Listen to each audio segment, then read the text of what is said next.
What is happening, all you mentees? This is the Uncanny Omar from Near Mint Condition, and join me today for an overview of the Batman 3 Jokers hardcover from DC Comics, so please stay tuned. And welcome back, everybody.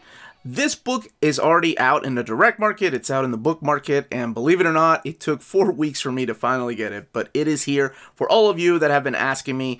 This is going to be an overview of the book, and I'm going to try to make this as non-spoilery as I can. There are some pages I have to show inside of the book, but none of them I don't think will spoil anything. I'm just going to talk about the premise of the book, and then of course talk about the book itself and the build of it.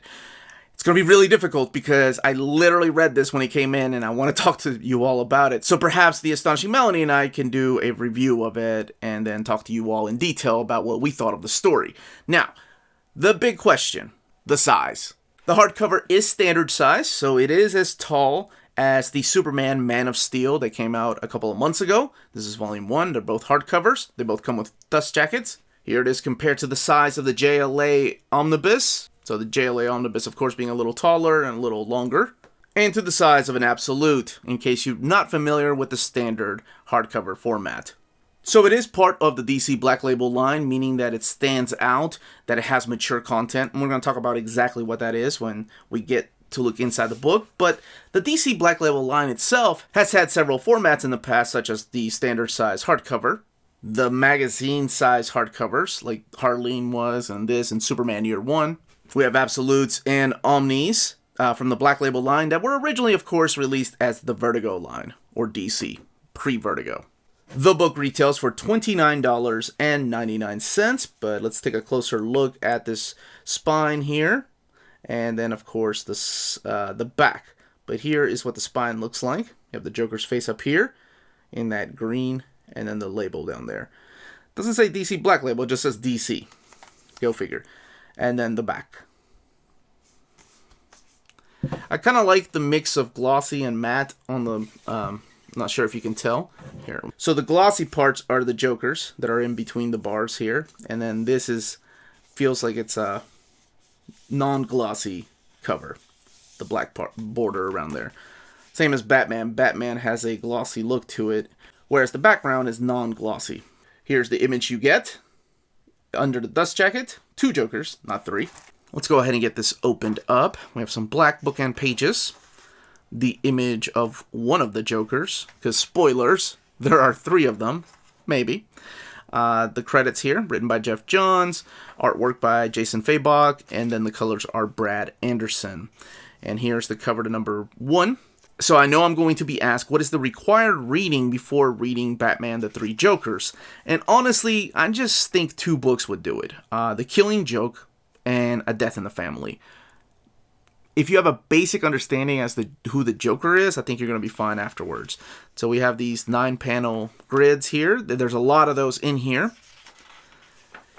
And it kicks off with Alfred helping Bruce out after a battle with the Penguin and cleaning out his wounds. And then, of course, all the flashbacks with the fights with the Joker. Of course, we always have to go back to the murder alley there. And then we have flashbacks of Barbara Gordon and what the Joker did to her.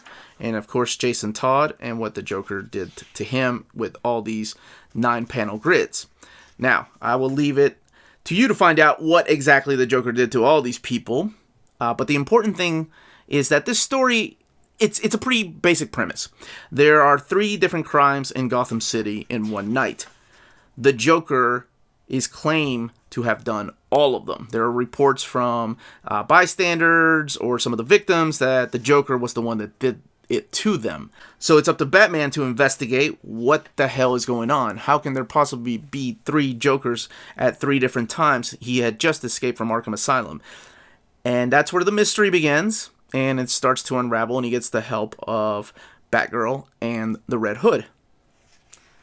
And this is why I think it's important to read Batman, The Killing Joke, and Death in the Family.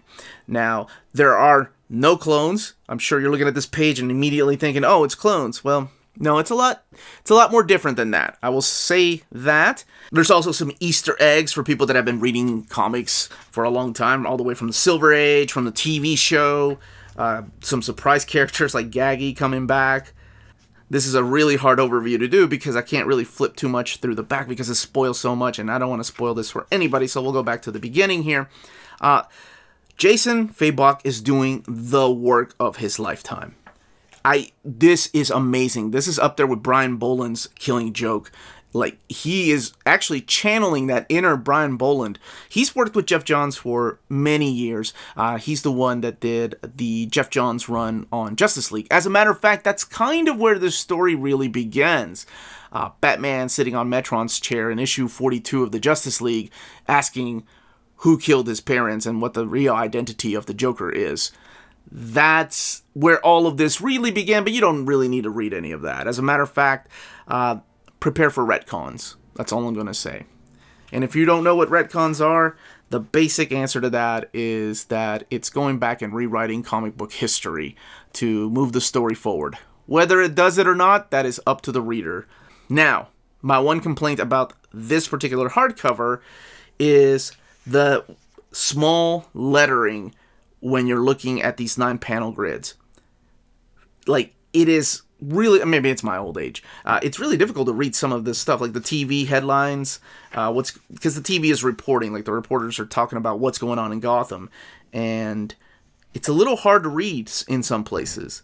So I think that's where it would benefit from a deluxe hardcover edition or an absolute edition. As a matter of fact, Jason Fabok has mentioned that next year they're going to release a deluxe hardcover of this, and I can't wait for that.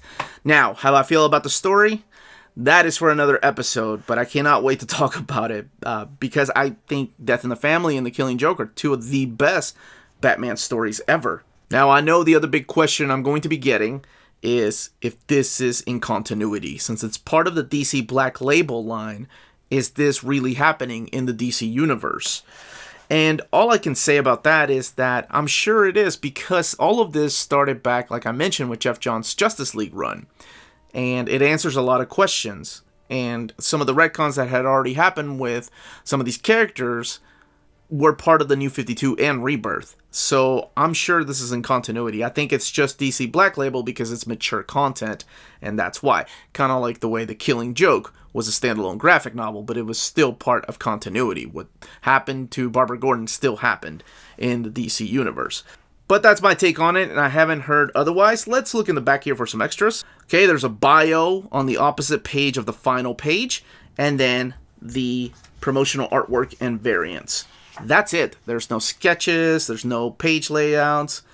160 pages, $29.99. I mean, look at this. And I said Brian Boland, but there's a lot of David Finch and Jim Lee in his art. I've always been a big fan of Jason Fabok, but this takes him to a whole new level. This is amazing, and I can't wait to see this in a proper released format. I will take an absolute of this any day. And as far as the mature content that's found in these pages, it's basically just the strong language and the violence, and that's pretty much it. Now, let's take a look at the build of this book. So when we're talking about a standard size hardcover with 160 pages, this is basically what we usually get, and that is glued binding. So you can see the pages going and being glued right into that inner spine. So there's no eye, there's no flex. As far as the paper quality, it is this thick and glossy paper. And that, as they say, is that. Now, if you're interested in purchasing this book, don't forget to check out our sponsor, cheapgraphicnovels.com, your online home for brand new graphic novels and collected editions up to 50% off the cover price. Cheap Graphic Novels prides itself on packaging your books so they arrive safely and in excellent condition, as well as prompt and helpful service. Beginning Thanksgiving morning, visit their bargain bin for Black Friday deals up to 90% off cover price. New items will be added throughout the day and the rest of the holiday season. Cheap Graphic Novels, your source for the hottest books with the kind of deep discounts, quality shipping, and customer service that will keep you coming back for more. And that was the overview of the book. Believe me, this was really difficult because I really wanted to talk about this book. Perhaps the Astonishing Melanie and I will review it on the channel so we can talk to you all, and you can leave the comments down below what your thoughts are as far as the story. Let me know in the comments down below if you've picked it up, if you've never read it. And if you have read it, let me know in the comments down below whether you liked it, whether it changed too many things, or whether you hated it. I would love to know all that, but please try to avoid spoilers. Just be courteous of the people that haven't read it yet. Again, this was the Uncanny Omar. Don't forget to smash that like button. Don't forget to subscribe if you haven't subscribed yet. We put out videos every day. We are on Patreon and on Redbubble. Amazing ways to support the channel, and thank you to our existing patrons. We have different tiers on our patrons that you can join. And more importantly, please all of you stay healthy, stay safe, and much love.